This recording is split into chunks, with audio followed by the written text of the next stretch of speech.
નમસ્કાર દર્શક મિત્રો, આપ નિહાળી રહ્યા છો આપની પોતાની યુટ્યુબ ચેનલ ગુજરાત. અને જો તમે આ ચેનલ ઉપર નવા હો તો સૌ પ્રથમ વિડીયોની શરૂઆત કરતા પહેલા અમારી ચેનલ ગુજ આઇકોનને સબસ્ક્રાઇબ કરી લેવી, બેલ આઇકોન દબાવી દેવું, જેથી કરી અને નવા વિડીયોની નોટિફિકેશન આપ થકી પહોંચતી રહે. તો વિડીયોની શરૂઆત કરતા પહેલા આપને આજે હું એક ઐતિહાસિક જગ્યા ઉપર લઈ જવા માંગુ છું. તો ચાલો આજે વિડીયોની શરૂઆત કરીશું.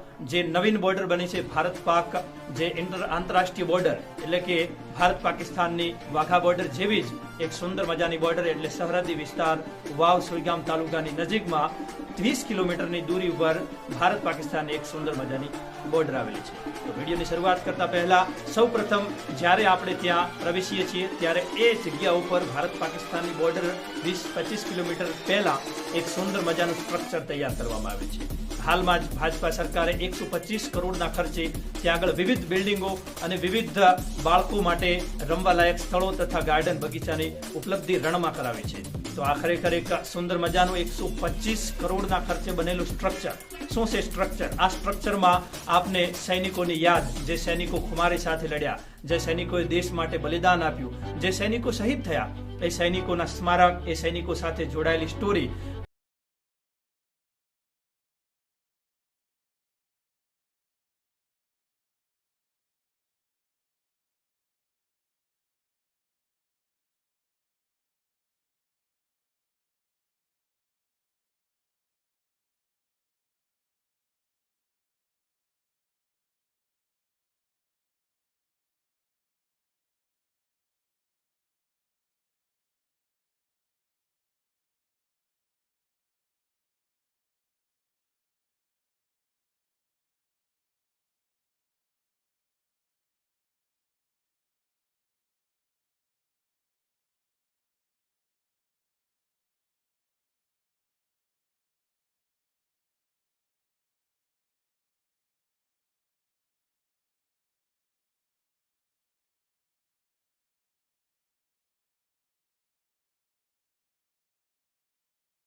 નડાબેટ જેમણે જોયું હશે જૂનું, તો જૂનું નડાબેટ જોયું હશે એમને ખબર છે કે માતાજીનું જે મંદિર રહ્યું એકદમ નાનું હતું અને અત્યારે મંદિરનું ડેવલપમેન્ટ કરી અને ભવ્યથી અતિ ભવ્ય અને રમણીય મંદિર બનાવવામાં આવેલ છે. તથા એની બાજુમાં એક મોટી ધર્મશાળા એટલે કે ભોજનાલય પણ છે. એ ભોજનાલયમાં એવું કહેવામાં આવે છે કે કોઈ નક્કી નથી રહેતું. અમુક વાર દિવસ દરમિયાન 20,000 માણસો ત્યાં ભોજનશાળામાં ભોજન ગ્રહણ કરે છે, તો અમુક વાર 50,000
તો ખરા, તમને દરિયો પણ માર્ગ દેશે, પહેલા તમે ભોજન ગ્રહણ કરો. અને એ જૂની વાયકા વાતો અનુસાર એટલું કહેવામાં આવ્યું હતું કે માં પોતાની એક નાની તપેલીમાં પૂરી સૈન્યને જમાડી દે છે. ત્યારે અચંબા બધા આખું સૈન્ય જોઈને રહી જાય છે. અને ત્યારે રા નવઘણને માં નડેશ્વરી માતા એટલું કહે છે કે જો તારા ભાલા ઉપર ચકલી થઈને આવી અને બેસો તો સમજજે કે માં નડેશ્વરી આવ્યા છે અને તને પછી ત્યાં આગળથી રસ્તો મળશે. અને સાચે જ પછી રસ્તો મળ્યો હતો અને સમુદ્રએ માર્ગ આપી અને રા નવઘણ સિંધ પહોંચી અને પોતાની બહેન જવલને આ સિંધના સુમરાના કેદમાંથી આઝાદ કરાવી અને પાછો આવ્યો હતો. ત્યારબાદ હજી પણ આ માતાજી નડેશ્વરીનું મંદિર ત્યાં આગળ છે.